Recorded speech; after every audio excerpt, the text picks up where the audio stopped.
नमस्कार फ्रेंड्स, माझ्या यूट्यूब चॅनलमध्ये तुमचं मनपूर्वक स्वागत।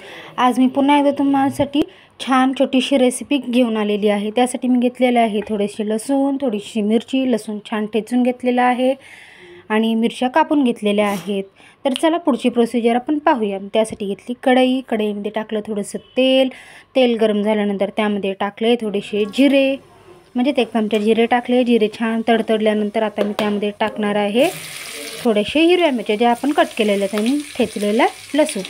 ते छानपैकी व्यवस्थित गोल्डन असं फ्राय झालं की त्यामध्ये मी थोडंसं म्हणजे मी 1 ग्लास पाणी टाकलेलं। हे पाहू शकता, 1 ग्लास मी पाणी टाकलेलं आहे। बघा मिरच्या, जिरे किती छान, लसूण सगळं मस्त वर तरंगत आहेत। आणि मी थोडीशी मटकीची डाळ त्यामध्ये टाकलेली आहे, भिजू घातलेली होती। त्यात थोडंसं मीठ टाकलेलं आहे, पाणी उकळायला ठेवलं आणि पाणी छान उकळून झालं की त्यामध्ये मी टाकलेली आहे हरभऱ्याची भाजी। ही भाजी मी वाळलेली टाकलेली आहे, म्हणजे जी सुकवून राहते ती टाकलेली आहे। छान फ्राय झालं म्हणजे छान मिक्स केल्यानंतर त्यामध्ये मी टाकलेलं आहे थोडं शेंगदाण्याचं कूट। म्हणजे ही सिंपल आपली मेथीची शेपूची भाजी जशी करतो ना, सेम तशी आहे। थँक्यू।